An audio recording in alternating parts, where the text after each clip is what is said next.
Dear students, welcome to the third video class for subject and verb agreement. In this video class, I am going to explain further how to understand subject and verb agreement concept.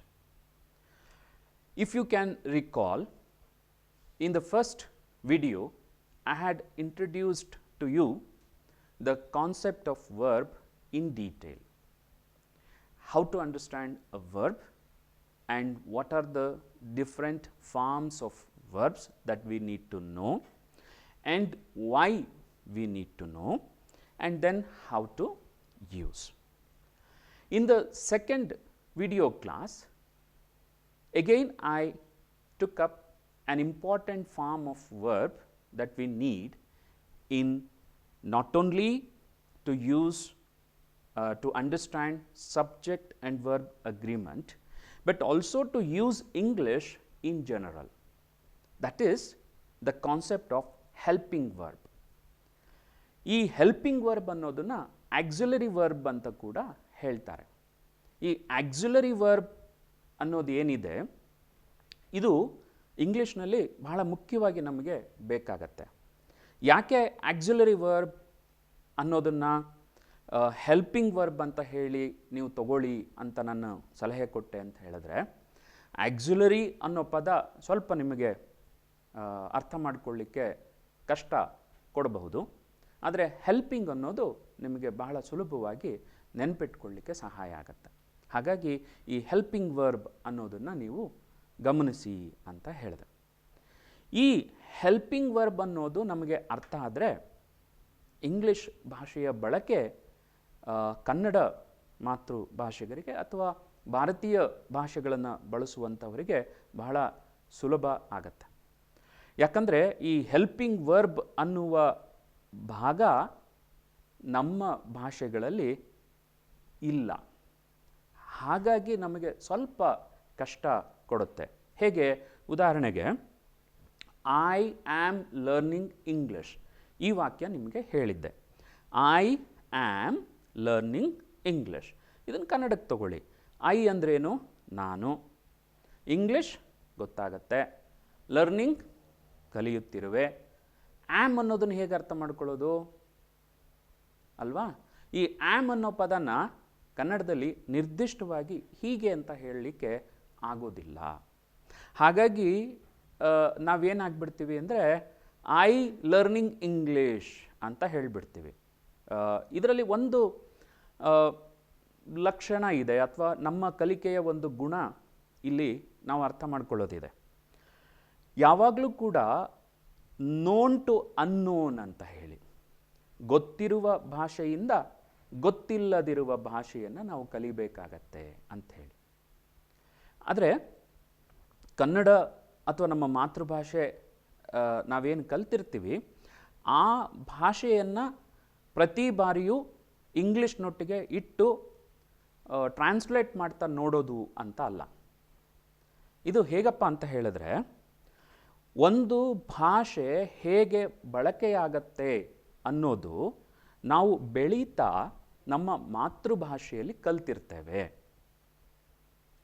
ಆ ಭಾಷೆಯ ರೀತಿ ನೀತಿ ಹೇಗಿರುತ್ತೆ, structure ಹೇಗಿರುತ್ತೆ ಅನ್ನೋದು ನಮ್ಮ ಮಾತೃಭಾಷೆಯ ವಿಚಾರಕ್ಕೆ ಬಂದಾಗ ನಾವು ಅದರೊಟ್ಟಿಗೆ ಬೆಳೆದು ಬಿಟ್ಟಿರ್ತೇವೆ. ಸಣ್ಣವರಿಂದ ಸಾಕಷ್ಟು ಆ ಭಾಷೆಯನ್ನು ಕೇಳಿರ್ತೀವಿ.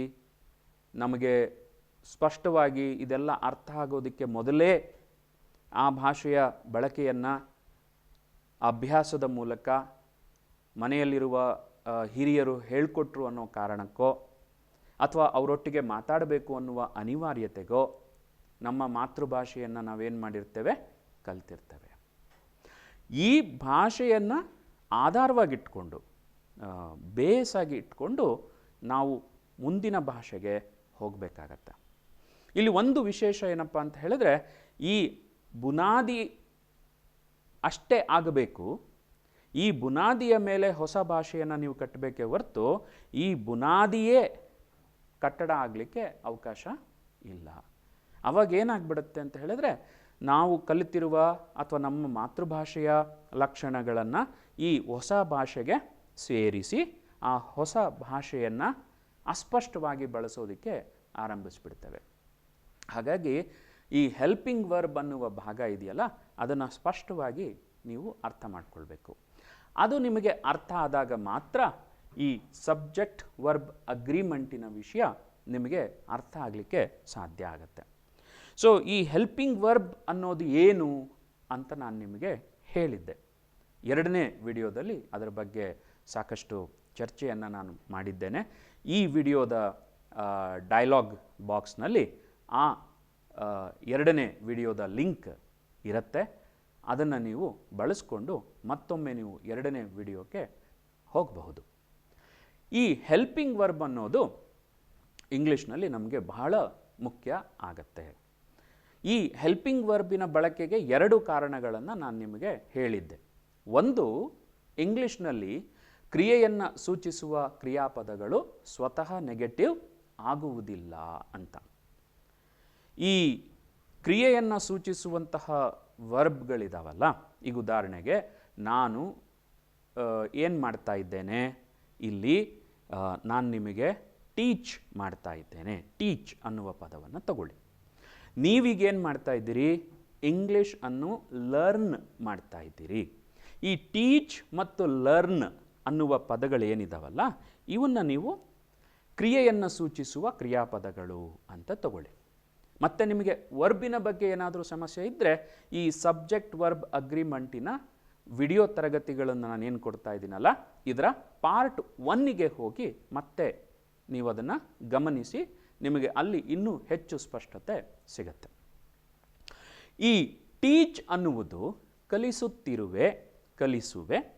ಲರ್ನ್ ಅನ್ನೋದು ಕಲಿಯುವೆ ಮತ್ತು ಕಲಿಯುತ್ತಿರುವೆ ಅಂತ ನೀವೇನಾದರೂ ತಗೊಂಡ್ರೆ, ಕಲಿಯುತ್ತಿಲ್ಲ, ಹೇಳುತ್ತಿಲ್ಲ, ನೋಡುತ್ತಿಲ್ಲ ಅಂತ ನಾವು ಕನ್ನಡದಲ್ಲಿ ಬಳಕೆ ಮಾಡ್ತೀವಿ. ಈ ಇಲ್ಲ ಅನ್ನುವುದು ಹೇಳು ಅನ್ನುವ ಪದದ ಜೊತೆಗೆ ಸೇರ್ಕೊಂಡ್ಬಿಡುತ್ತೆ. ಆಗ ಬಹಳ ಬಾರಿ ನಾವು ಏನು ಯೋಚನೆ ಮಾಡಿಬಿಡ್ತೇವೆ ಅಂತ ಹೇಳಿದ್ರೆ, ಇಲ್ಲ, ನಾಟ್ ಅನ್ನೋ ಪದ ಇದೆ, ನೋ ಅನ್ನೋ ಪದ ಇದೆ, ಹಾಗಾಗಿ ಏನು ಮಾಡ್ತೀವಿ, ಟೀಚಿಂಗ್ ನಾಟ್ ಅಂತನೋ, ಟೀಚಿಂಗ್ ನೋ ಅಂತನೋ, ಲರ್ನಿಂಗ್ ನಾಟ್ ಅಂತನೋ ತಗೊಂಡ್ಬಿಡ್ತೇವೆ. ಆದರೆ ಇಂಗ್ಲೀಷ್ ಭಾಷೆಯಲ್ಲಿ ಹಾಗೆ ಆಗೋದಿಲ್ಲ. ಹಾಗಾಗಿ ನಮಗೆ ಹೆಲ್ಪಿಂಗ್ ವರ್ಬ್ಗಳು ಬೇಕಾಗತ್ತೆ. ಆ ಹೆಲ್ಪಿಂಗ್ ವರ್ಬ್ಗಳು ಹೇಗೆ ಬಳಕೆಯಾಗತ್ತೆ? I am not learning English. I am not learning English. ನಿಮ್ಗೆ ಅನ್ನಿಸ್ಬೋದು, ಏನಪ್ಪ ಇವರು ಇದೇ ವಿಚಾರವನ್ನು ಮತ್ತೆ ಇಲ್ಲಿ ಚರ್ಚೆ ಮಾಡ್ತಿದ್ದಾರೆ ಅಂತ ನಿಮಗೆ ಅನಿಸಿದ್ರೆ, ಈ ಚರ್ಚೆಯ ಕಾರಣ ಇಷ್ಟೇ, ಇದರ ಉದ್ದೇಶ ಇಷ್ಟೇ, ನಿಮಗೆ ಈ ವಿಷಯ ಸ್ಪಷ್ಟವಾಗಿ ಅರ್ಥ ಆಗಬೇಕು. ಯಾವ ವಿಷಯವನ್ನು ನಾವು ಹೆಚ್ಚು ಅರ್ಥ ಮಾಡಿಕೊಳ್ಳುವ ಅಗತ್ಯ ಇದೆಯೋ, ಹೆಚ್ಚು ಸ್ಪಷ್ಟತೆಯನ್ನು ಗಳಿಸುವ ಅಗತ್ಯ ಇದೆಯೋ, ಅದನ್ನು ಮತ್ತೆ ಮತ್ತೆ ಚರ್ಚೆ ಮಾಡಬೇಕು. ನೀವು ಕೂಡ ನಿಮ್ಮ ಸ್ನೇಹಿತರ ಜೊತೆ ಇದನ್ನು ಮತ್ತೆ ಮತ್ತೆ ಚರ್ಚೆ ಮಾಡಿ. ಇನ್ನೊಬ್ಬರಿಗೆ ಹೇಳಿಕೊಡಬೇಕಾದಾಗ ನಾವು ಹೆಚ್ಚು ಕಲಿಯುತ್ತೇವೆ. We learn more when we try to teach others, make others understand. ನಾನು ಇನ್ನೊಬ್ಬರಿಗೆ ಹೇಳಿಕೊಡ್ಬೇಕಂದ್ರೆ ನನಗೆ ಹೆಚ್ಚು ಸ್ಪಷ್ಟ ಇರಬೇಕಲ್ಲ. ಹಾಗಾಗಿ ಆ ಹೇಳಿಕೊಡುವ ಪ್ರಕ್ರಿಯೆಯಲ್ಲಿ ನಾವು ಸಾಕಷ್ಟು ಕಲಿಯುವುದು ಇರುತ್ತೆ. ಹಾಗಾಗಿ ನೀವು ಈ ಸಬ್ಜೆಕ್ಟ್ ಮತ್ತು ವರ್ಬ್ ಅಗ್ರಿಮೆಂಟಿನ ವಿಚಾರವನ್ನು ಗುಂಪು ಚರ್ಚೆಯಾಗಿ ತೆಗೆದುಕೊಳ್ಳಿ. ಈಗ ಕೋವಿಡ್ ಮಹಾಸಾಂಕ್ರಾಮಿಕ ಅಥವಾ ಪ್ಯಾಂಡಮಿಕ್ ಇರುವ ಕಾರಣಕ್ಕೆ ನೀವು ಗುಂಪಿನಲ್ಲಿ ಸೇರೋದು ಕಷ್ಟ ಆದರೆ, ನೀವು ನಿಮ್ಮ ಸ್ನೇಹಿತನ ಜೊತೆ ಅಥವಾ ಸ್ನೇಹಿತೆಯ ಜೊತೆ ಫೋನಿನ ಮೂಲಕ ಇದನ್ನು ಚರ್ಚೆ ಮಾಡಿ. ಚರ್ಚೆ ಮಾಡ್ತಾ ಹೋದಷ್ಟು ನಿಮಗಿದು ಹೆಚ್ಚು ಅರ್ಥ ಆಗತ್ತೆ. ಈ ಕಲಿಕೆ ದೃಷ್ಟಿಯಿಂದ ಈ ಹೆಲ್ಪಿಂಗ್ ವರ್ಬ್ಗಳ ಒಂದು ಪಟ್ಟಿಯನ್ನು ನಾವು ಮಾಡಿಕೊಳ್ಳೋಣ. ಈಗ ಆ ಪಟ್ಟಿಯನ್ನು ನಾನು ನಿಮಗಿಲ್ಲಿ ಬರಿತೇನೆ. ಈ ಹೆಲ್ಪಿಂಗ್ ವರ್ಬ್ಗಳಾಗಿ ಇಂಗ್ಲೀಷ್ನಲ್ಲಿ ಬಳಕೆಯಾಗುವ ಪದಗಳು ಯಾವುವು ಅನ್ನುವ ಒಂದು ಸಣ್ಣ ಪಟ್ಟಿಯನ್ನು ನಾವಿಲ್ಲಿ ತಗೊಳ್ಳೋಣ. ಯಾವುದೆಲ್ಲ ಹೆಲ್ಪಿಂಗ್ ವರ್ಬ್ ಆಗಿ ಬಳಕೆ ಆಗ್ತವೆ ಅಂತಾದರೆ ಒಂದು is, am, are, was, were. ಇದು ಒಂದು ಗುಂಪು. ಇನ್ನೊಂದು ಡೂ, ಡಸ್ ಮತ್ತು ಡಿಡ್. ಮತ್ತೊಂದು ಗುಂಪು ಹ್ಯಾಸ್, ಹ್ಯಾವ್ ಮತ್ತು ಹ್ಯಾಡ್. ನೋಡಿ, ಈ ಗುಂಪಿನಲ್ಲಿ ಇರುವ ಈ ಹೆಲ್ಪಿಂಗ್ ವರ್ಬ್ಗಳ ಪಟ್ಟಿ ನಾನು ಇಲ್ಲಿ ಏನು ಬರೆದಿದ್ದೇನೆ, is, am, are, was, were, did, does, do, has, have, had. ಈ ಪದಗಳು ನಮಗೆ ಹೆಲ್ಪಿಂಗ್ ವರ್ಬ್ಗಳಾಗಿ ಬಳಕೆಯಾಗ್ತವೆ. ನಾನು ನಿಮಗೆ ಹೇಳಿದ್ದೆ, ಇಂಗ್ಲೀಷ್ನಲ್ಲಿ ಕ್ರಿಯೆಯನ್ನು ಸೂಚಿಸುವ ಕ್ರಿಯಾಪದಗಳು ಸ್ವತಃ ನೆಗೆಟಿವ್ ಆಗೋದಿಲ್ಲ ಅಂತ.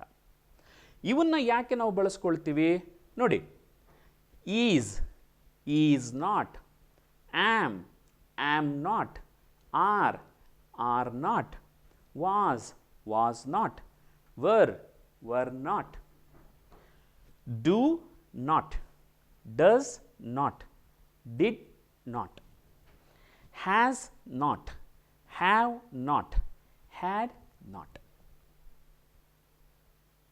ನೀವು ಮಾತನಾಡುವ ಇಂಗ್ಲಿಷ್ ದೃಷ್ಟಿಯಿಂದ, ಅಂದರೆ ಸ್ಪೋಕನ್ ಇಂಗ್ಲಿಷ್ನ ದೃಷ್ಟಿಯಿಂದ ಇವುಗಳನ್ನು ನೀವು ಗಮನಿಸೋದಾದರೆ, ಈಸಂಟ್, ಇದನ್ನು ಆಮೆಂಟ್ ಅಂತ ಹೇಳಲ್ಲ, ಆರಂಟ್ ಅಂತ ಹೇಳ್ತೇವೆ. Aren't, wasn't, warrant.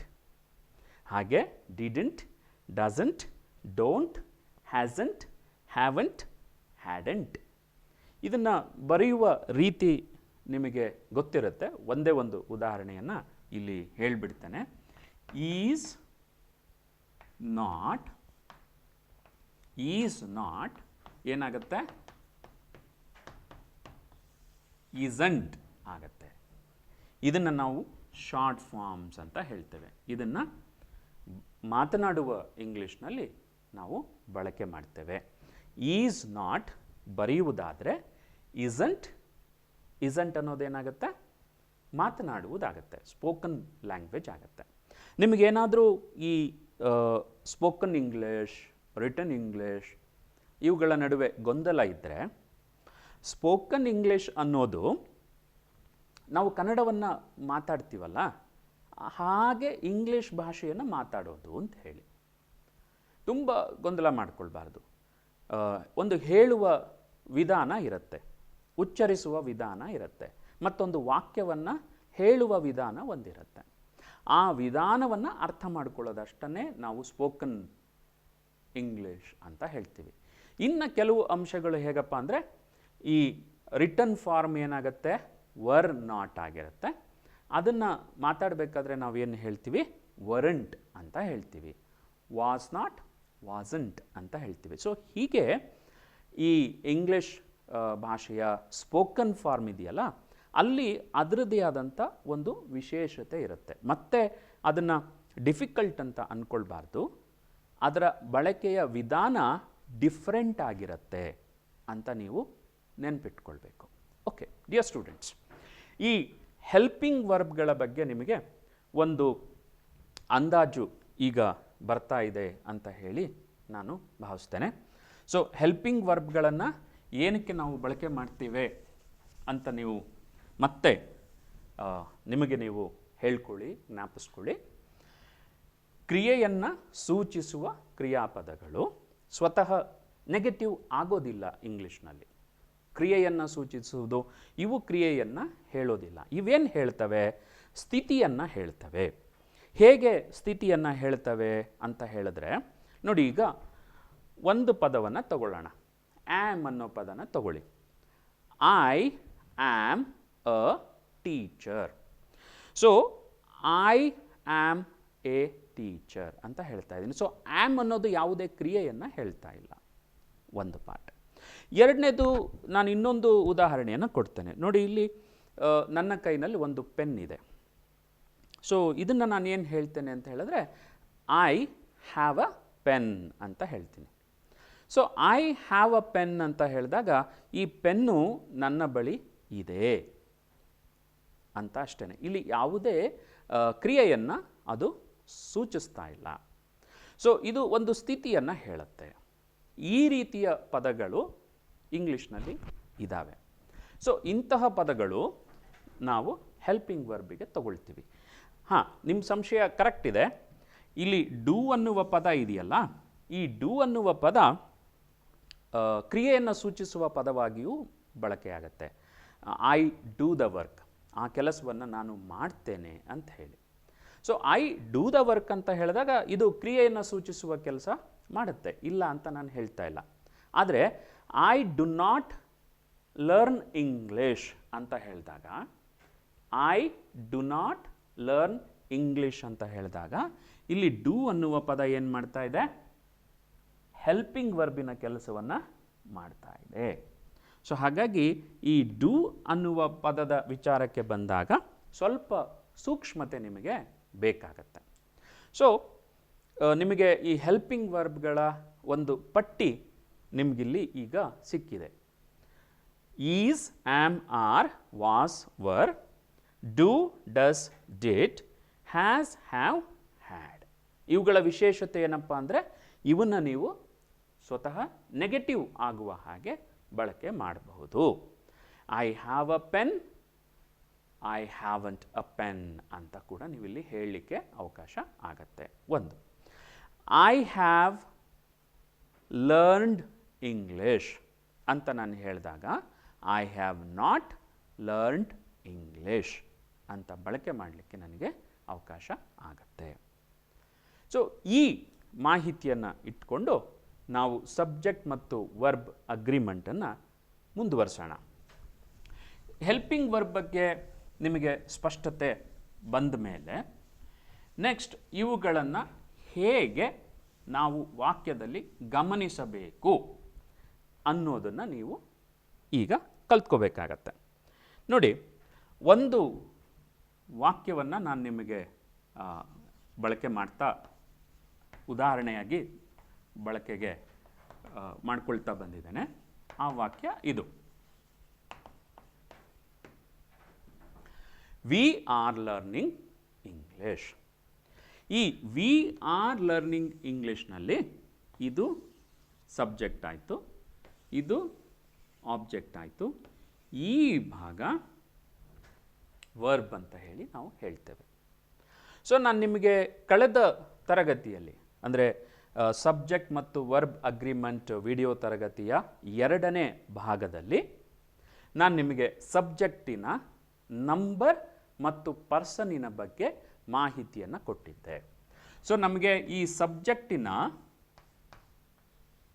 ಪರ್ಸನ್ ಮತ್ತು ನಂಬರ್ ಮುಖ್ಯ ಅಂತ ಹೇಳಿದ್ದೆ.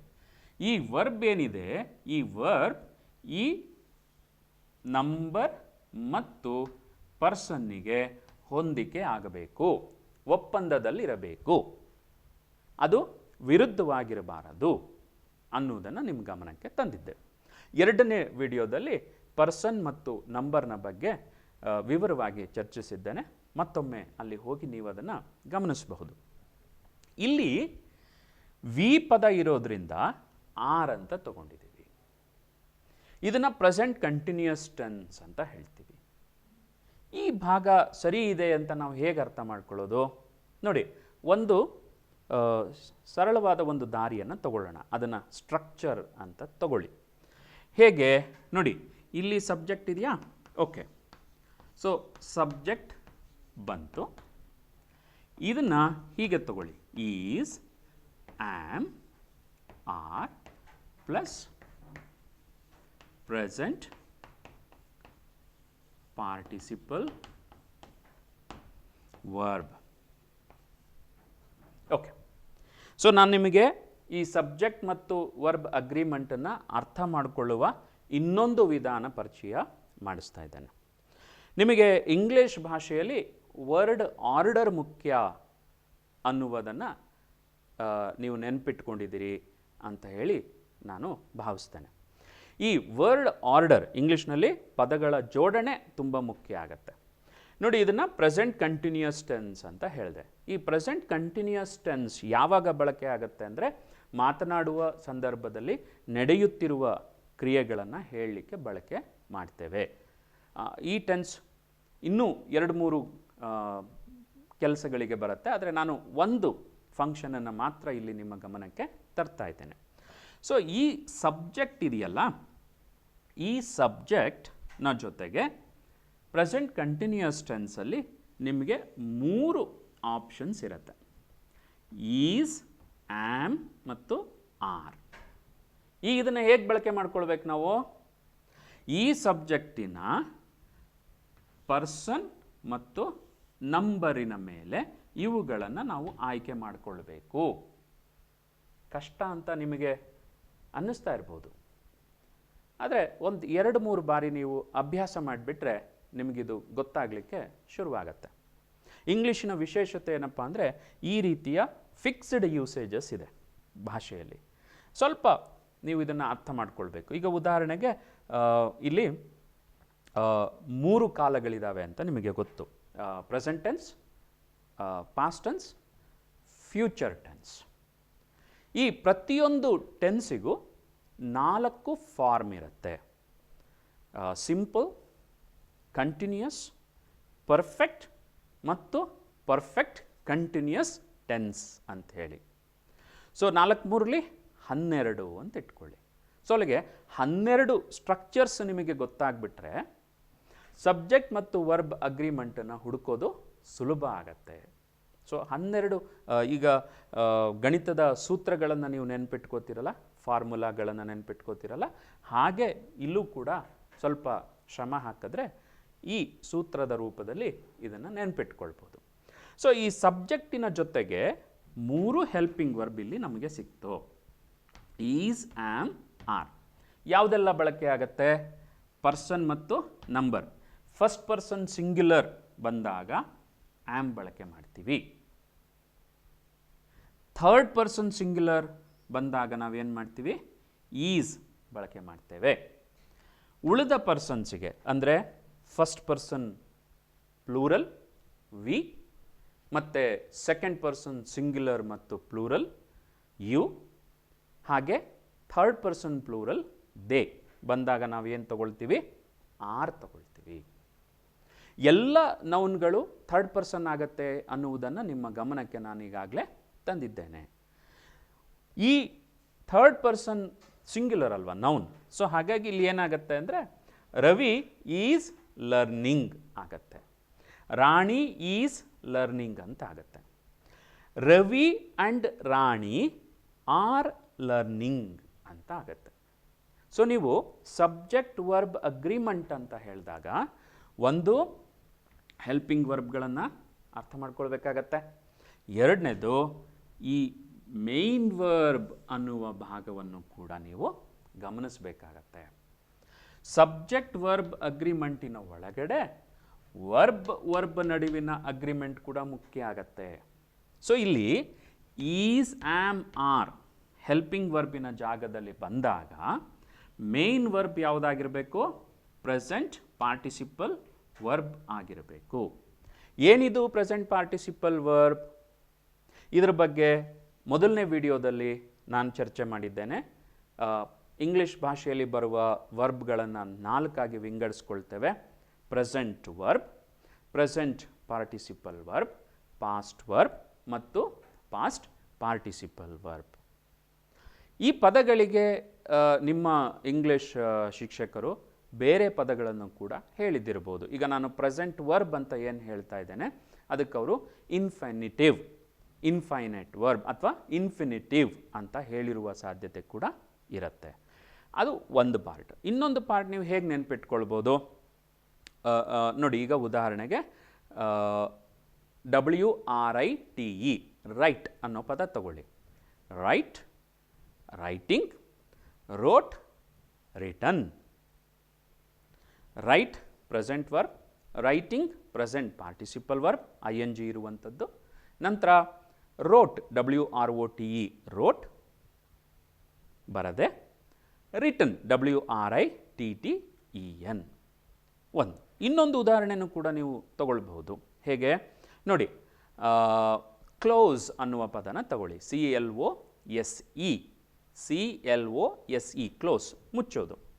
Closing, ING, CLOSING, closed, closed. So close, closing, closed, closed. ಅರ್ಥ ಆಗ್ತಾ ಇದೆ ಅಲ್ವಾ? ಹಾಗೆ answer, answering, answered, answered. Question, questioning, questioned, questioned. So ಇಲ್ಲಿ ಮತ್ತೆ ನಿಮಗೆ ಸ್ಪೀಕ್, ಸ್ಪೀಕಿಂಗ್, ಸ್ಪೋಕ್, ಸ್ಪೋಕನ್. ಎಲ್ಲೂ ಕೂಡ ಸ್ಪೀಕ್ಡ್ ಆಗಲ್ಲ, ಸ್ಪೋಕ್ಡ್ ಆಗಲ್ಲ, ಸ್ಪೋಕನಿಂಗ್, ಸ್ಪೋಕನ್ಡ್ ಆಗೋದಿಲ್ಲ. ಇವು ಕನ್ನಡ ಮಾಧ್ಯಮ ವಿದ್ಯಾರ್ಥಿಗಳಿಗೆ ಬಹಳ ಬಾರಿ ಗೊಂದಲ ತರುತ್ತೆ. ಅದಕ್ಕೆ ರೆಗ್ಯುಲರ್ ಮತ್ತು ಇರೆಗ್ಯುಲರ್ ವರ್ಬ್ ಅಂತ ಹೇಳಿ ಒಂದು ವಿಂಗಡಣೆ ಇದೆ ಅಂತ ನಾನು ನಿಮ್ಮ ಗಮನಕ್ಕೆ ತಂದಿದ್ದೇನೆ. ಅದನ್ನು ಮತ್ತೆ ನಿಮ್ಮ ವರ್ಕ್ ಬುಕ್ನಲ್ಲೂ ಕೂಡ ಈ ರೆಗ್ಯುಲರ್ ಮತ್ತು ಇರೆಗ್ಯುಲರ್ ವರ್ಬ್ಗಳ ಬಗ್ಗೆ ಮಾಹಿತಿ ಇದೆ. ಅಥವಾ ಯಾವುದಾದ್ರೂ ಒಂದು ಒಳ್ಳೆಯ ಪದಕೋಶವನ್ನು, ಡಿಕ್ಷನರಿಯನ್ನು ತಗೊಂಡ್ರೆ ಮತ್ತೆ ನಿಮಗಲ್ಲಿ ಇದರ ಕುರಿತು ಮಾಹಿತಿ ಸಿಗತ್ತೆ. So dear students, I hope you have been able to follow my teaching here. ನಾನು ಏನು ಹೇಳ್ತಾ ಇದ್ದೇನೆ, ಏನು ಅರ್ಥ ಮಾಡಿಸ್ತಾ ಇದ್ದೇನೆ ಅನ್ನೋದು ನಿಮಗಿಲ್ಲಿ ಅರ್ಥ ಆಗ್ತಾ ಇದೆ ಅಂತ ಹೇಳಿ ನಾನು ಭಾವಿಸ್ತೇನೆ. ಸೊ ಈ ಸಬ್ಜೆಕ್ಟ್ ವರ್ಬ್ ಅಗ್ರಿಮೆಂಟನ್ನು ನೀವು ನೋಡಬೇಕಾದ್ರೆ ಈ ದೃಷ್ಟಿಯಿಂದ ನೀವಿಲ್ಲಿ ನೋಡಬೇಕು. ಸೊ ಇದನ್ನು ನಾವು ಏನಂತ ಕರಿತೇವೆ? ಪ್ರೆಸೆಂಟ್ ಕಂಟಿನ್ಯೂಯಸ್ ಟೆನ್ಸ್ ಅಂತ ನಾವು ಹೇಳ್ತೇವೆ. ಹಾಗೆ ನೀವು ಇನ್ನೊಂದು ಟೆನ್ಸನ್ನು ಹೀಗೆ ನೋಡೋದಾದರೆ,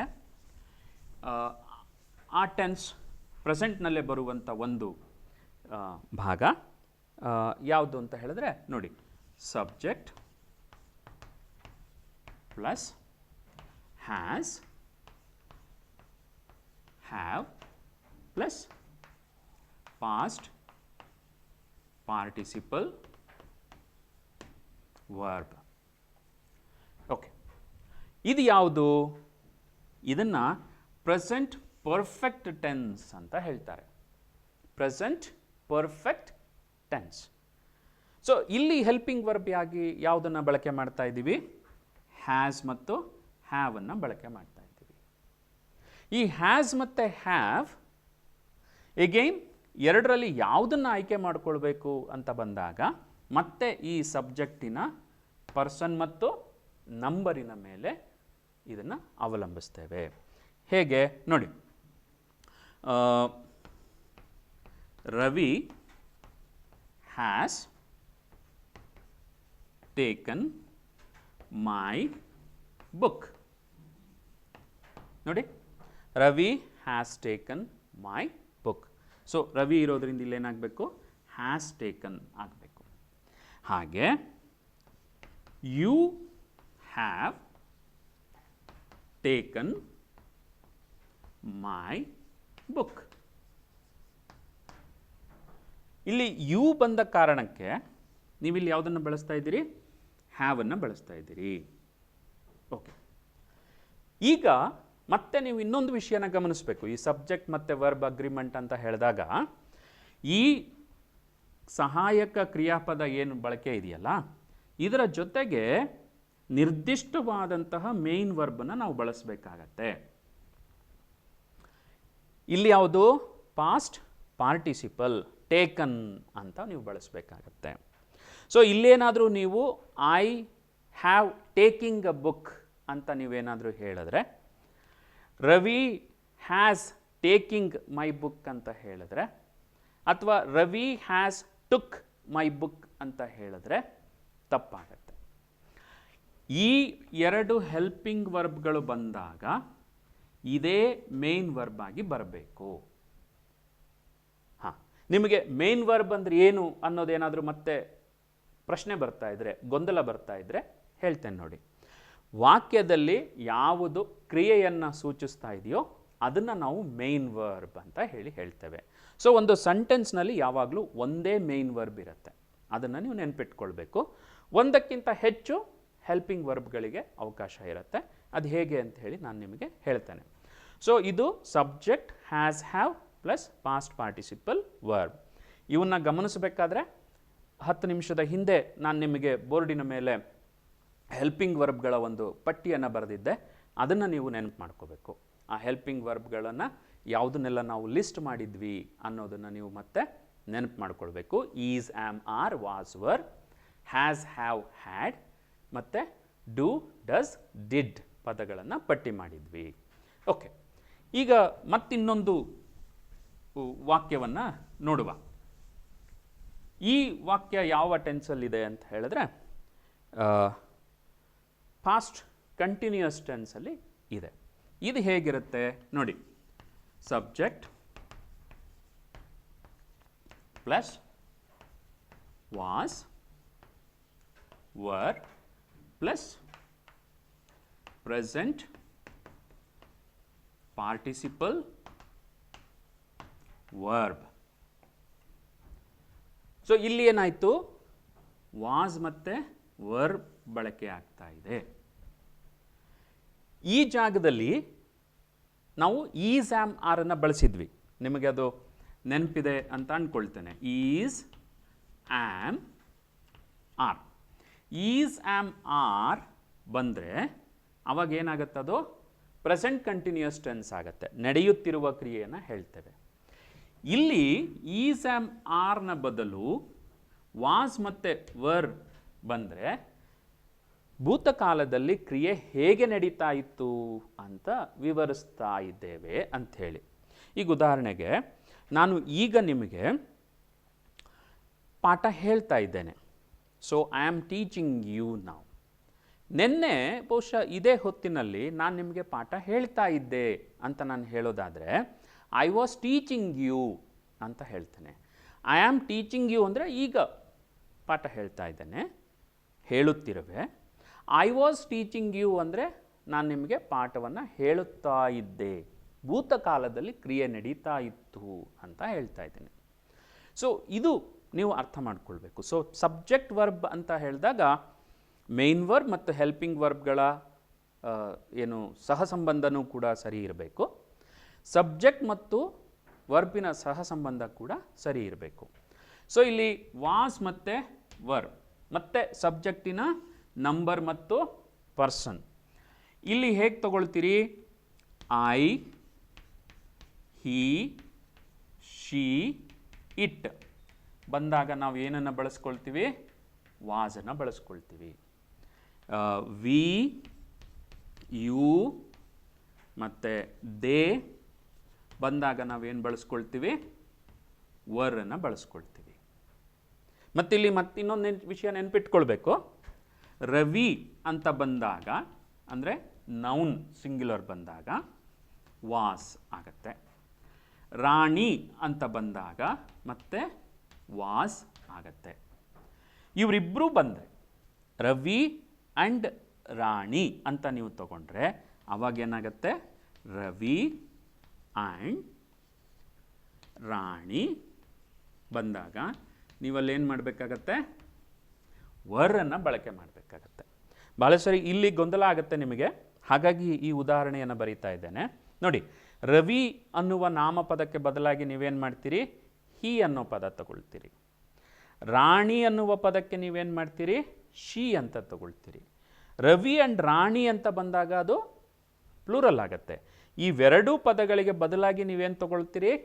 ದೇ ತಗೊಳ್ತೀರಿ. ಸೊ ಇದನ್ನು ನೀವು ನೆನಪಲ್ಲಿ ಇಟ್ಕೊಳ್ಬೇಕು.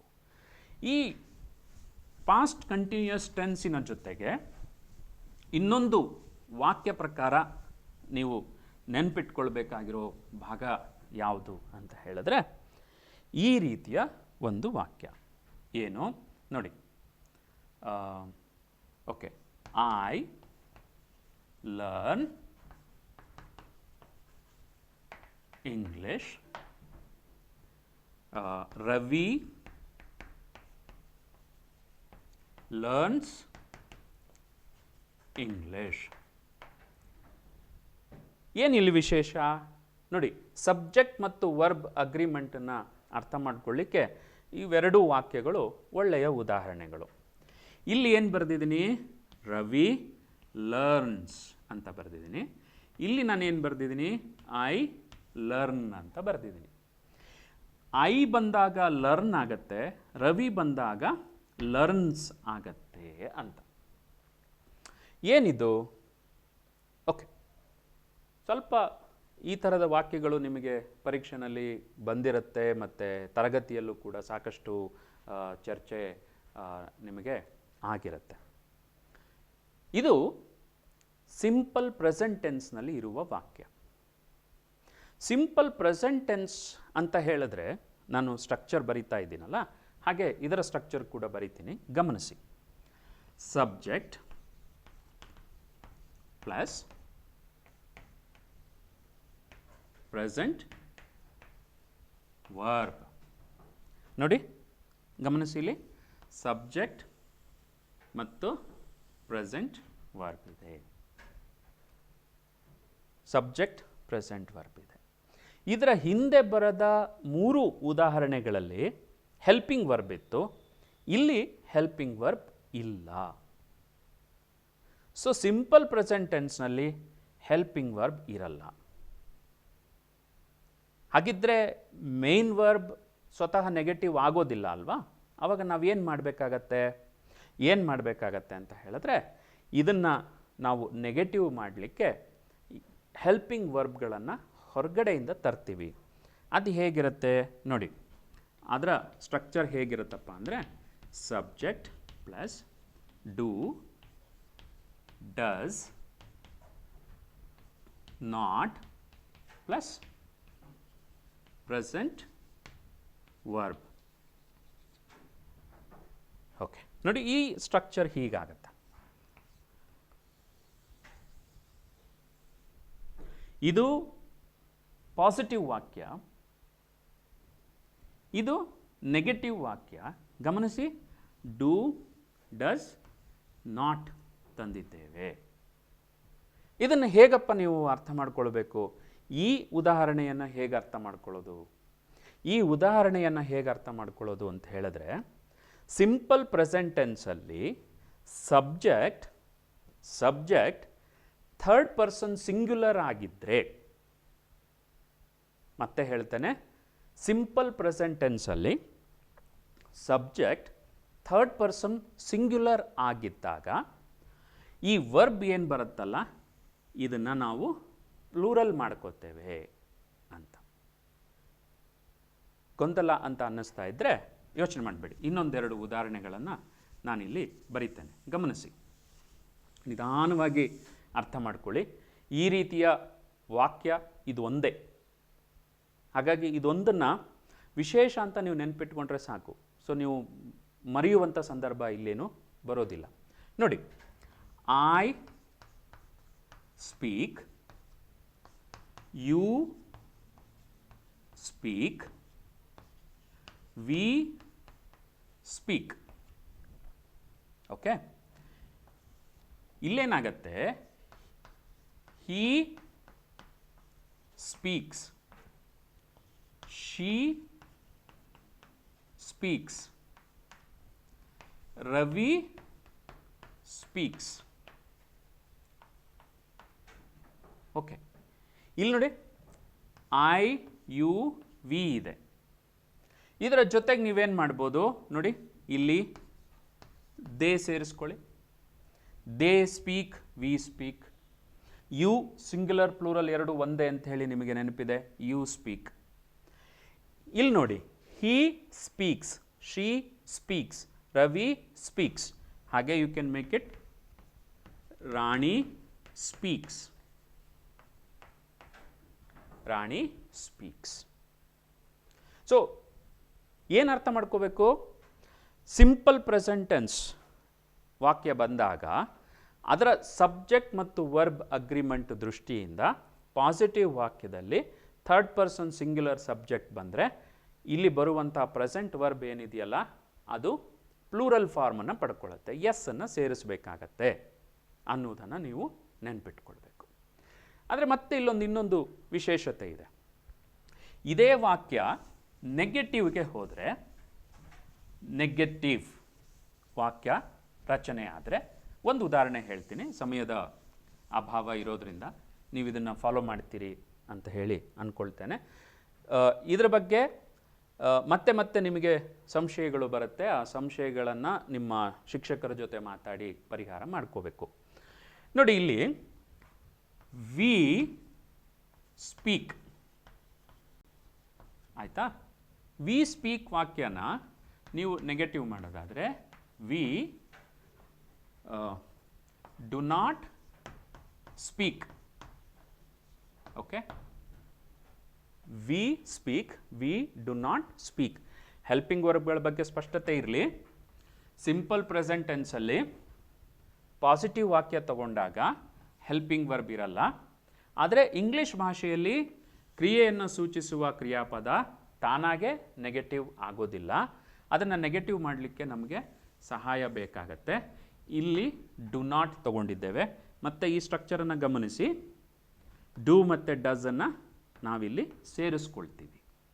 ಓಕೆ, ನೋಡಿ ಇಲ್ಲಿ ಶೀ ಸ್ಪೀಕ್ಸ್, ಶೀ ಸ್ಪೀಕ್ಸ್ ಇದೇನಾಗತ್ತಪ್ಪ ಅಂತ ಹೇಳಿದ್ರೆ ಶೀ ಡಸ್ ನಾಟ್ ಸ್ಪೀಕ್ ಆಗತ್ತೆ. ನೀವು ಇದನ್ನು ಗಮನಿಸ್ತಾ ಇದ್ದೀರಿ ಅಂತ ಅಂದ್ಕೊಳ್ತೇನೆ, ಗಮನಿಸಬೇಕು. ನೋಡಿ, ಶೀ ಸ್ಪೀಕ್ಸ್ ಆಗತ್ತೆ ಪಾಸಿಟಿವ್ ವಾಕ್ಯದಲ್ಲಿ. ಇಲ್ಲಿಗೆ ಬರ್ತಿದ್ದಂಗೆ ಏನಾಯಿತು, ಶೀ ಡಸ್ ನಾಟ್ ಸ್ಪೀಕ್ ಅಂತ ಆಯಿತು. Okay, hope you are following. ಗೊಂದಲ ಆಗ್ತಾ ಇಲ್ಲ ಅಂತ ಹೇಳಿ ತಿಳ್ಕೊಳ್ತೇನೆ. ಗೊಂದಲ ಆದರೂ ತೊಂದರೆ ಇಲ್ಲ, ಸ್ವಲ್ಪ ಯೋಚನೆ ಮಾಡಿ. ಯೋಚನೆ ಮಾಡ್ತಾ ಇದನ್ನು ನೀವು ಫಾಲೋ ಮಾಡ್ಬೋದು, ಏನೂ ನಿಮಗೆ ಸಮಸ್ಯೆ ಆಗೋದಿಲ್ಲ. ನೋಡಿ, ಇಲ್ಲಿ ಇದನ್ನು ಸಿಂಪಲ್ ಪ್ರೆಸೆಂಟ್ ಟೆನ್ಸ್ ಅಂತ ಹೇಳ್ತೀವಿ. ಸಬ್ಜೆಕ್ಟ್ ಮತ್ತು ಪ್ರೆಸೆಂಟ್ ವರ್ಬ್ ಇರುತ್ತೆ. ಈ ರೀತಿಯ ಪಾಸಿಟಿವ್ ವಾಕ್ಯದಲ್ಲಿ ಥರ್ಡ್ ಪರ್ಸನ್ ಸಿಂಗ್ಯುಲರ್ ಸಬ್ಜೆಕ್ಟ್ ಬಂದಾಗ ವರ್ಬ್ ಏನಾಗಬೇಕಾಗತ್ತೆ, ಪ್ಲೂರಲ್ ಆಗಬೇಕಾಗತ್ತೆ. ಈ ರೀತಿಯ ವಾಕ್ಯ ರಚನೆ ಇರೋದು ಇದು ಒಂದೇ. ಹಾಗಾಗಿ ತುಂಬ ಗೊಂದಲ ಆಗೋದು. ನೀವು ನೆನಪಿಟ್ಕೊಳ್ಬೇಕು, ಪ್ರೆಸೆಂಟ್ ವರ್ಬ್ ಬಂತು, ಅದು ಸಿಂಪಲ್ ಪ್ರೆಸೆಂಟ್ ಟೆನ್ಸ್ ಇರುತ್ತೆ. ಆವಾಗ ಥರ್ಡ್ ಪರ್ಸನ್ ಸಿಂಗ್ಯುಲರ್ ಸಬ್ಜೆಕ್ಟ್ ಬಂದರೆ ಇದು ಪ್ಲೂರಲ್ ಆಗತ್ತೆ ಅಂತ ನೀವು ನೆನಪಿಟ್ಕೊಂಡ್ರೆ ಸಾಕು. ಓಕೆ, ಇದರ ಜೊತೆಗೆ ಇನ್ನೊಂದು ಟೆನ್ಸನ್ನು, ಇದೇ ರೀತಿ ವಿಶೇಷವಾಗಿರುವಂಥ ಇನ್ನೊಂದು ಟೆನ್ಸನ್ನು ನೀವು ಗಮನಿಸಬೇಕಾಗತ್ತೆ. ಏನು ಅದು ಅಂತ ಹೇಳಿದ್ರೆ ನೋಡಿ, ರಾಣಿ ರೋಟ್ ಎ ಲೆಟರ್. ಈ ವಾಕ್ಯ ತಗೊಳ್ಳಿ, ರಾಣಿ ರೋಟ್ ಎ ಲೆಟರ್. ಸೊ ಈ ರೋಟ್ ಅನ್ನುವ ಪದ ಇದೆಯಲ್ಲ, ಇದು ಪಾಸ್ಟ್ ವರ್ಬ್. ಹೀಗೆ ಸಬ್ಜೆಕ್ಟಿನ ಜೊತೆಗೆ ಪಾಸ್ಟ್ ವರ್ಬ್ ಬರುವ ಟೆನ್ಸ್ ಇದೆಯಲ್ಲ, ವಾಕ್ಯ ಪ್ರಕಾರ ಇದೆಯಲ್ಲ, ಅದನ್ನು ಸಿಂಪಲ್ ಪಾಸ್ಟ್ ಟೆನ್ಸ್ ಅಂತ ಹೇಳ್ತೀವಿ. ಈಗ ಇದನ್ನು ನೆಗೆಟಿವ್ ಮಾಡಿದ್ರೆ Rani did not write a letter.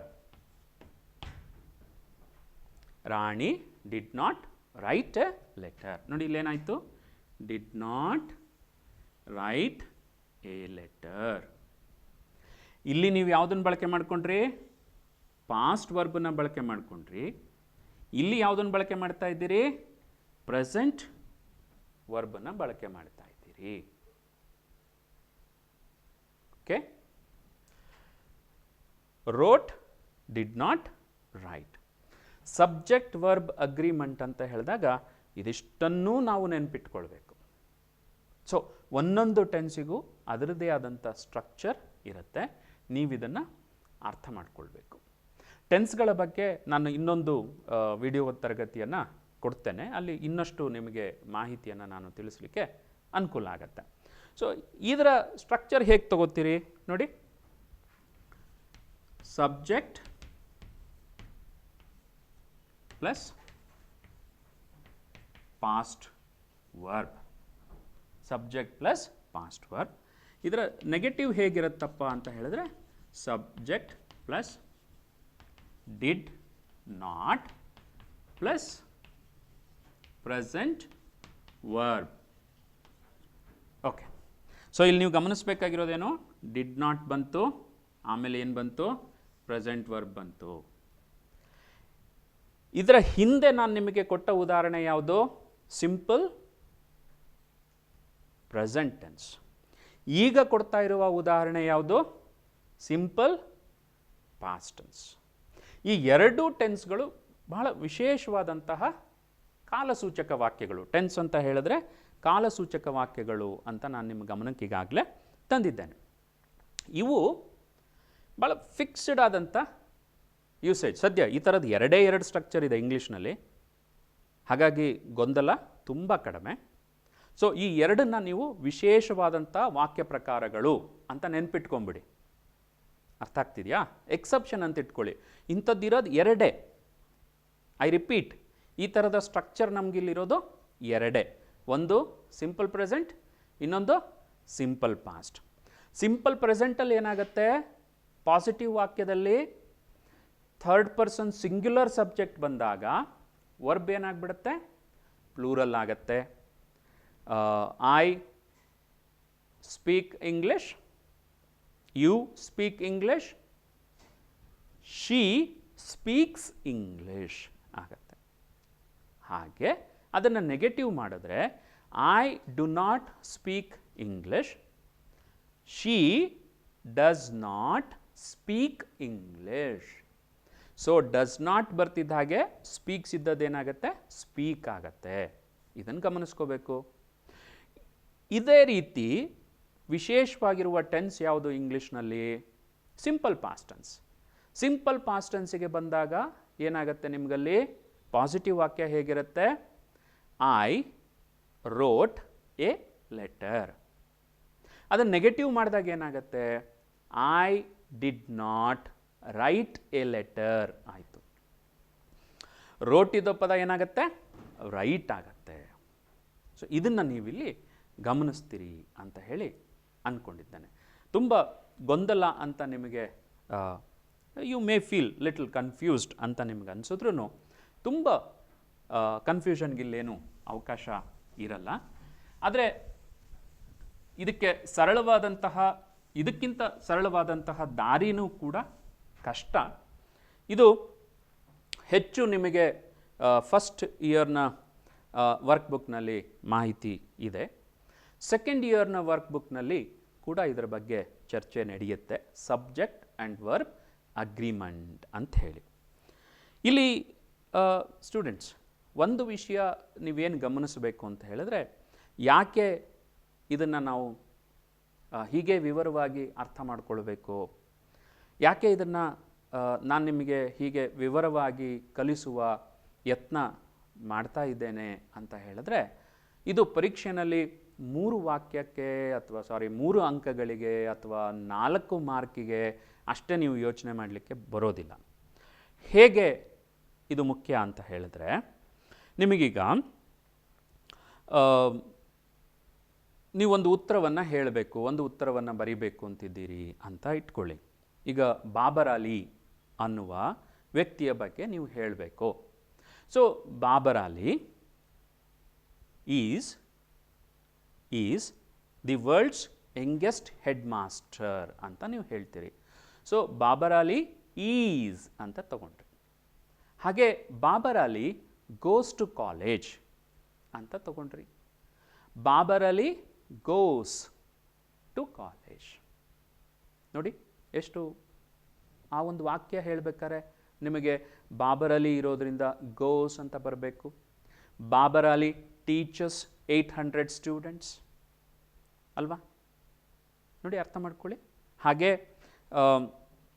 ಮಾರಾ is the watchman of the lake.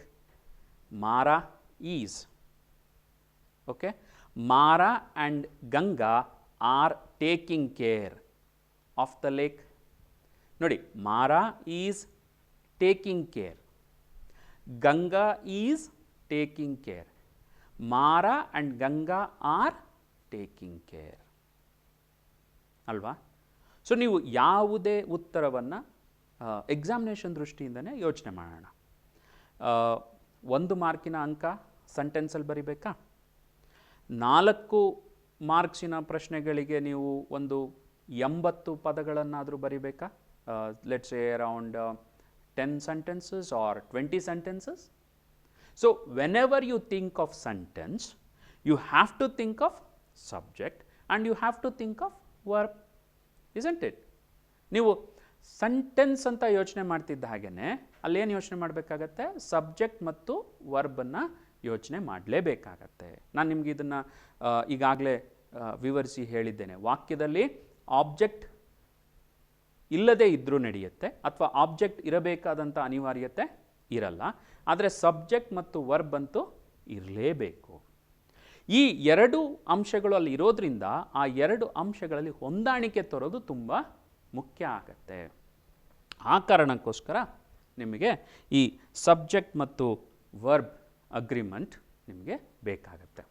ಈಗ ಪರೀಕ್ಷೆಯ ದೃಷ್ಟಿಯಿಂದ ಅಥವಾ ನೀವು ಎಕ್ಸಾಮಿನೇಷನಲ್ಲಿ ಹೇಗೆ ಇದನ್ನು ಅಟೆಂಡ್ ಮಾಡಬಹುದು ಅನ್ನುವ ಒಂದು ದೃಷ್ಟಿಯಿಂದ ಒಂದೆರಡು ಉದಾಹರಣೆಗಳನ್ನು ಬೋರ್ಡಿನ ಮೇಲೆ ಬರೆದು ನಿಮಗೆ ವಿವರಿಸ್ತೇನೆ.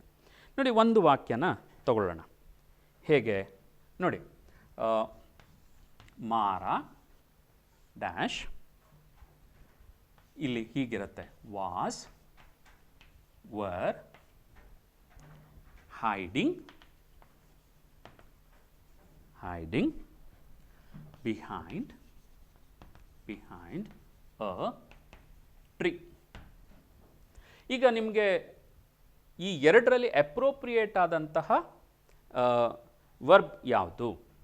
ಓಕೆ, ಸೊ ಇಲ್ಲಿ ನೋಡಿ,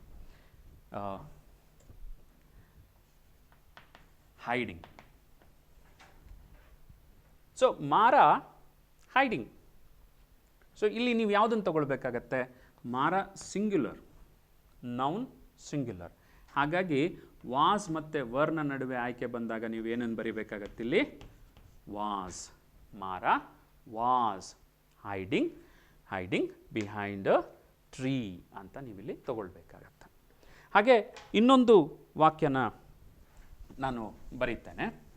ಸೊ ಈ ವಾಕ್ಯ ಹೇಗೆ ಇದೆ ಅಂತ ಹೇಳಿದ್ರೆ,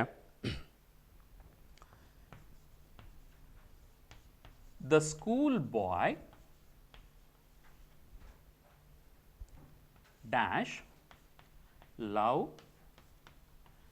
loves the company of birds. ಇದೊಂದು ವಾಕ್ಯ. ಈಗ ನೀವೇನು ಮಾಡಬೇಕು?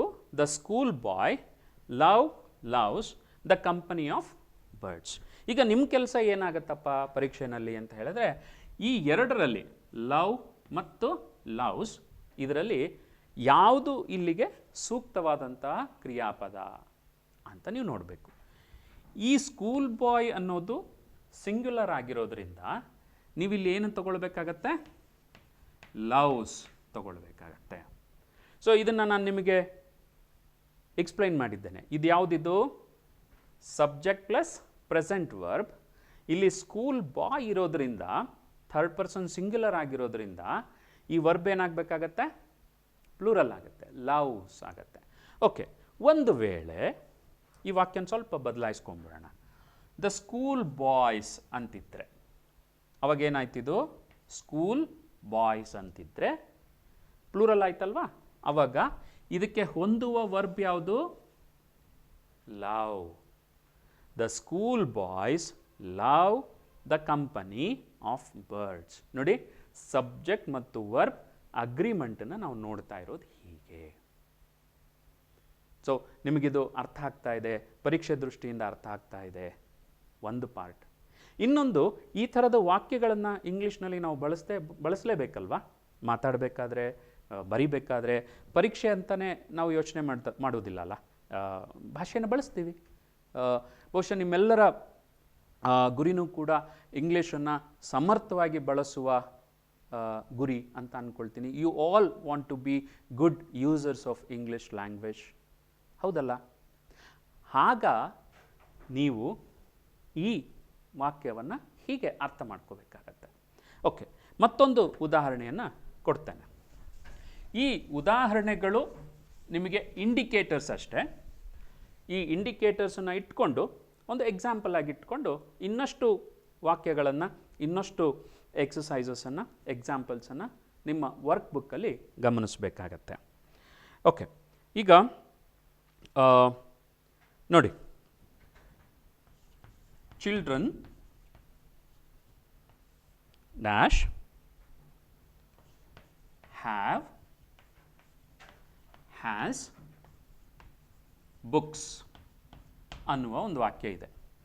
ಈಗ ನೀವು ಇಲ್ಲೇನು ಮಾಡಬೇಕು, ಚಿಲ್ಡ್ರನ್ ಇದೆ, ಇಲ್ಲಿ ಹ್ಯಾಸ್ ಮತ್ತು ಹ್ಯಾವ್ ಇದ್ದಾವೆ. ಇಲ್ಲಿಗೆ ಹೊಂದುವ ವರ್ಬ್ ಯಾವುದು? ಈಗ ನೀವು ಯೋಚನೆ ಮಾಡಬೇಕಾಗಿರೋದು ಚಿಲ್ಡ್ರನ್ ಅನ್ನೋದಿದೆಯಲ್ಲ, ಈ ಚಿಲ್ಡ್ರನ್ ಅನ್ನೋದು ಸಿಂಗ್ಯುಲರ ಪ್ಲೂರಲ್ಲ? ಚಿಲ್ಡ್ರನ್ ಅನ್ನೋದು ಪ್ಲೂರಲ್ ಆಗತ್ತೆ. ಹಾಗಾಗಿ ಇಲ್ಲಿ ನಾವು ಯಾವುದನ್ನು ತಗೊಳ್ಬೇಕು? ಹ್ಯಾವ್ ತಗೊಳ್ಬೇಕು. ಒಂದು ವೇಳೆ ಇದೇ ವಾಕ್ಯ ಹೀಗಿತ್ತು ಅಂತ ಇಟ್ಕೊಳ್ಳಿ, ಚೈಲ್ಡ್ ಹ್ಯಾವ್ ಹ್ಯಾಸ್ ಬುಕ್ಸ್ ಅಂತಿತ್ತು ಅಂತ ಇಟ್ಕೊಳ್ಳಿ. ಈಗ ನೀವು ಇಲ್ಲೇನು ಮಾಡಬೇಕು, ಚೈಲ್ಡ್ ಇರೋದ್ರಿಂದ, ಸಿಂಗ್ಯುಲರ್ ಆಗಿರೋದ್ರಿಂದ ನಿಮ್ಮ ಆಯ್ಕೆ ಯಾವುದಾಗಬೇಕಾಗತ್ತೆ? ಇಲ್ಲಿ ಹ್ಯಾಸ್ ಆಗಬೇಕಾಗತ್ತೆ. ಓಕೆ, ಸೊ ಹೀಗೆ ನೀವು ಪರೀಕ್ಷೆಯ ದೃಷ್ಟಿಯಿಂದ ಮತ್ತು ಇಂಗ್ಲಿಷ್ ಭಾಷೆಯ ಬಳಕೆಯ ದೃಷ್ಟಿಯಿಂದ ಸಬ್ಜೆಕ್ಟ್ ಮತ್ತು ವರ್ಬ್ ಅಗ್ರಿಮೆಂಟನ್ನು ಗಮನಿಸಬೇಕಾಗತ್ತೆ. ಓಕೆ ಸ್ಟೂಡೆಂಟ್ಸ್, ಈ 45 ನಿಮಿಷಗಳ ಕಾಲ ಈ ವಿಡಿಯೋನ ನೀವೇನು ಈ ಪಾಠವನ್ನು ನೀವು ಕೇಳಿದ್ದೀರಿ, ಇದು ನಿಮಗೆ ಸಬ್ಜೆಕ್ಟ್ ಆ್ಯಂಡ್ ವರ್ಬ್ ಅಗ್ರಿಮೆಂಟಿನ ಬಗ್ಗೆ ಒಂದು ಐಡಿಯಾನ ಡೆವಲಪ್ ಮಾಡಿಕೊಳ್ಳಿಕ್ಕೆ ಹೆಲ್ಪ್ ಮಾಡಿದೆ ಅಂತ ಹೇಳಿ ನಾನು ಭಾವಿಸ್ತೇನೆ. ಹಾಗೆ ಈ ಸಬ್ಜೆಕ್ಟ್ ಮತ್ತು ವರ್ಬ್ ಅಗ್ರಿಮೆಂಟ್ ಭಾಗವನ್ನು 3 ಭಾಗದಲ್ಲಿ ನಾನು ನಿಮಗೆ ಕಲಿಸುವ ಪ್ರಯತ್ನವನ್ನು ಮಾಡಿದ್ದೇನೆ. ಈ 3 ಭಾಗಗಳನ್ನು ಒಂದಾದ ಮೇಲೆ ಒಂದು ಕೇಳ್ತಾ ಬನ್ನಿ, ನೋಡ್ತಾ ಬನ್ನಿ. ಆಗ ನಿಮಗೆ ಒಂದು ಐಡಿಯಾ ಡೆವಲಪ್ ಆಗುತ್ತೆ. ಸಬ್ಜೆಕ್ಟ್ ವರ್ಬ್ ಅಗ್ರಿಮೆಂಟ್ ಅನ್ನುವ ಭಾಗವನ್ನು ನೀವು ಸ್ವಲ್ಪ ವಿವರವಾಗಿ ಅರ್ಥ ಮಾಡ್ಕೊಳ್ಬೇಕಾಗತ್ತೆ. You have to go in detail. ಇದರ ಮಾರ್ಕ್ಸ್ ದೃಷ್ಟಿಯಿಂದ ಯೋಚನೆ ಮಾಡಬೇಡಿ. ಫಸ್ಟ್ ಇಯರ್ನಲ್ಲಿ 3 ಮಾರ್ಕ್ಸಿಗೆ ಬರುತ್ತೆ ಅಥವಾ 5 ಮಾರ್ಕ್ಸಿಗೆ ಬರುತ್ತೆ. ಸೆಕೆಂಡ್ ಇಯರ್ನಲ್ಲಿ ಕ್ವಶನ್ ಪೇಪರ್ನಲ್ಲಿ ಇದ್ರ ಬಗ್ಗೆ ಹೆಚ್ಚು ಇಲ್ಲವೇ ಇಲ್ಲ ಅಂತ ಹೇಳಿ ನೀವು ಯೋಚನೆ ಮಾಡಬಾರ್ದು. ಇದು ಇಂಗ್ಲಿಷ್ ಭಾಷೆಯ ಬಳಕೆಯ ದೃಷ್ಟಿಯಿಂದ ಬಹಳ ಮುಖ್ಯವಾದಂತಹ ಭಾಗ. ಯಾವುದು? Subject verb agreement. ಈ ಸಬ್ಜೆಕ್ಟ್ ವರ್ಬ್ ಅಗ್ರಿಮೆಂಟನ್ನು ಅರ್ಥ ಮಾಡ್ಕೊಳ್ಬೇಕಾದಾಗ ಒಂದು ವರ್ಬಿನ ಬಗ್ಗೆ ಸ್ಪಷ್ಟತೆ ಇರಬೇಕು, ಅದನ್ನು ಚರ್ಚೆ ಮಾಡಿದ್ದೇನೆ. ಎರಡನೇದು ಹೆಲ್ಪಿಂಗ್ ವರ್ಬ್ ಮತ್ತು ಮೇನ್ ವರ್ಬಿನ ಬಗ್ಗೆ ಸ್ಪಷ್ಟತೆ ಇರಬೇಕು, ಅದನ್ನು ನಾನು ಚರ್ಚೆ ಮಾಡಿದ್ದೇನೆ. ಮೂರನೇ ಭಾಗ ಸಬ್ಜೆಕ್ಟಿನ ನಂಬರ್ ಮತ್ತು ಪರ್ಸನ್ನಿನ ಬಗ್ಗೆ ಸ್ಪಷ್ಟತೆ ಇರಬೇಕು, ಅದನ್ನು ಕೂಡ ನಾನು ನಿಮಗೆ ಚರ್ಚೆ ಮಾಡಿದ್ದೇನೆ. ಈ ಮೂರನ್ನು ಇಟ್ಕೊಂಡು ನೀವು ಸಬ್ಜೆಕ್ಟ್ ಮತ್ತು ವರ್ಬ್ ಅಗ್ರಿಮೆಂಟನ್ನು ಅರ್ಥ ಮಾಡ್ಕೊಳ್ಬೇಕಾಗತ್ತೆ. ಈ ವಿಡಿಯೋ ತರಗತಿಯನ್ನು ಕನ್ನಡ ಮಾಧ್ಯಮದ ವಿದ್ಯಾರ್ಥಿಗಳನ್ನು ಉದ್ದೇಶವಾಗಿಟ್ಕೊಂಡು ತಯಾರು ಮಾಡಿದ್ದರಿಂದ ನಾನು ಹೆಚ್ಚು ಕನ್ನಡವನ್ನು ಇಲ್ಲಿ ಬಳಸ್ಕೊಂಡಿದ್ದೇನೆ. ಉದ್ದೇಶ ಇಷ್ಟೇ, ನಿಮಗೆ ಅರ್ಥ ಮಾಡಿಸ್ಬೇಕಂತೇಳಿ. ಅದರರ್ಥ ಇಂಗ್ಲಿಷ್ ಭಾಷೆಯಲ್ಲಿ ಇದನ್ನು ಪಾಠ ಮಾಡಲಿಕ್ಕೆ ಆಗೋದಿಲ್ಲ ಅಥವಾ ಪಾಠವನ್ನು ಕೇಳಲಿಕ್ಕೆ ನಿಮಗೆ ಆಗೋದಿಲ್ಲ ಅಂತ ಅಲ್ಲ.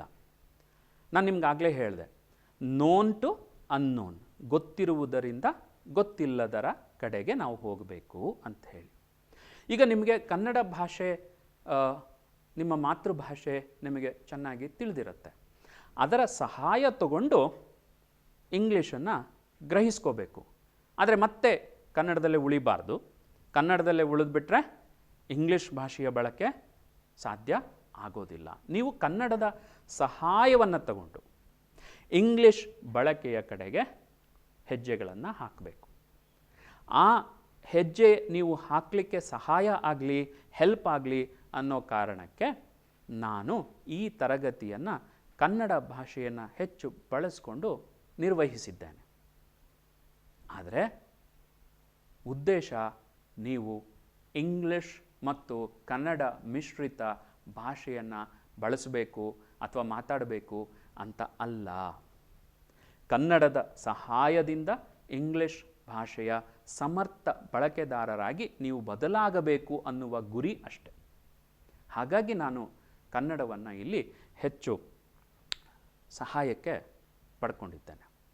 ಮತ್ತು ಇನ್ನೊಂದು ವಿಡಿಯೋ ತರಗತಿಯಲ್ಲಿ ಟೆನ್ಸಸ್ಗಳ ಬಗ್ಗೆ ನಾನು ಮತ್ತೆ ನಿಮಗೆ ಇನ್ನಷ್ಟು ಮಾಹಿತಿಯನ್ನು ಕೊಡ್ತೇನೆ. ಈ 3 ವಿಡಿಯೋಗಳು ಮತ್ತು ಟೆನ್ಸಸ್ಸಿನ ಬಗ್ಗೆ ನಾನು ಕೊಡುವ ಪಾಠವನ್ನು ಒಟ್ಟಿಗೆ ಇಟ್ಟು ನೋಡಿದಾಗ ಸಬ್ಜೆಕ್ಟ್ ಮತ್ತು ವರ್ಬ್ ಅಗ್ರಿಮೆಂಟಿನ ಬಗ್ಗೆ ನಿಮಗಿನ್ನೂ ಹೆಚ್ಚು ಸ್ಪಷ್ಟತೆ ಬರುತ್ತೆ. ಮತ್ತು ಈ 3 ತರಗತಿಗಳನ್ನು ಕೇಳಿದ ಮೇಲೆ, ನೋಡಿದ ಮೇಲೆ ನಿಮ್ಮ ಸಹಪಾಠಿಗಳ ಜೊತೆ ಡಿಸ್ಕಸ್ ಮಾಡಿ, ನಿಮ್ಮ ಟೀಚರ್ಸ್ನ ಜೊತೆ ಡಿಸ್ಕಸ್ ಮಾಡಿ, ಹಾಗೆ ನಿಮ್ಮ ವರ್ಕ್ ಬುಕ್ನಲ್ಲಿ ಇರುವ ಎಕ್ಸಸೈಸಸ್ಗಳನ್ನು ಕಂಪ್ಲೀಟ್ ಮಾಡಿ. That gives you a better idea of subject and verb agreement. So I'll end this class here and I hope you all stay safe and healthy. Thank you very much.